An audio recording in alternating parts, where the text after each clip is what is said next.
தென்காசி மாவட்டம் குற்றாலத்தில் அறநிலையத்துறை அதிகாரி பண்ற செயல் ரொம்ப மக்களை பாதிச்சு போயிருக்குது.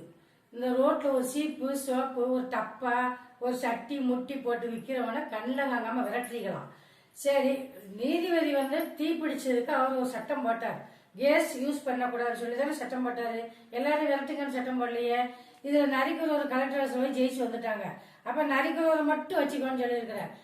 அறநிலையத்துறை அதிகாரி நீங்க தமிழனா இல்லைன்னா நீங்க குஜராத்ல அந்த பக்கம் உள்ளவரா சொல்லுங்க.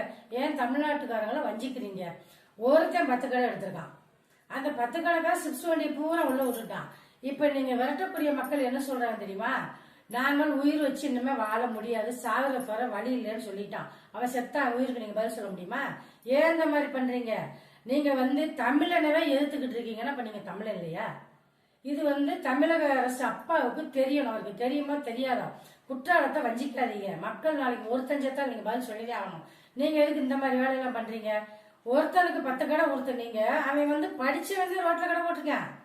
நீங்க வேலை கொடுக்க மாட்டேங்கிறீங்களே. தமிழக அரசு வேலை கொடுத்தா அவன் அந்த வேலை பாக்குறான்.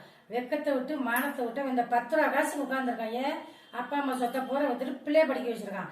அவனாச்சும் ஒரு 500 சம்பாதிச்சாலும் ஆத்தா பணம் காப்பாற்றணும். அது கூட உங்களுக்கு பொறுக்கலையா? அப்ப எதுக்காக நீங்க அதிகாரியா வந்தீங்க? லஞ்சம் வாங்கிட்டு அடிச்சு விரட்டீங்களா எல்லாரையும்? அந்த 10 கடைக்காரவங்களுக்கு என்ன கொடுத்தான்? நரிக்கிறவங்களுக்கு என்ன கொடுத்தான்? தமிழக இவங்க என்ன செஞ்சாங்க? இவங்களுக்கு கொடுக்க இல்ல. உங்களுக்கு கொடுக்குற அளவுக்கு அவங்க வசூல் இல்ல, வருமானம் இல்ல. ஆனால் நீங்க இத அந்த பசங்களை இனிமே விரட்டினீங்கன்னா தமிழகம் ஒண்ணு சேர்ந்து கொந்தளிச்சு போயிருக்கும் போது ஒரு உசுறு போனா நீங்க பதில் சொல்லி ஆகணும்.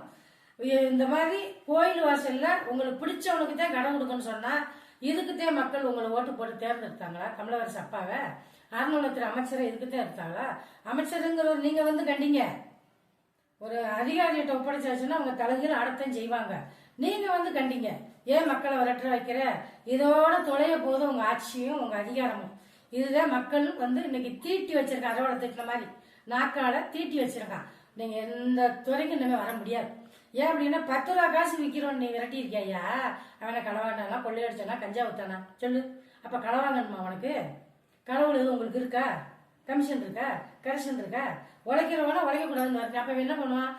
இருக்கிறவன் எத்தனை கடை ஓட்டினாலும் சம்பாதிப்பான். அவனுக்கு சாதகமா தான் நீங்களும் இருப்பீங்க. பணம் இல்லாதவன் தரையில ரோட்ல தள்ளுவண்டி கடை தான் போடுவான். அவனால முடிஞ்சது அவ்வளவுதான்.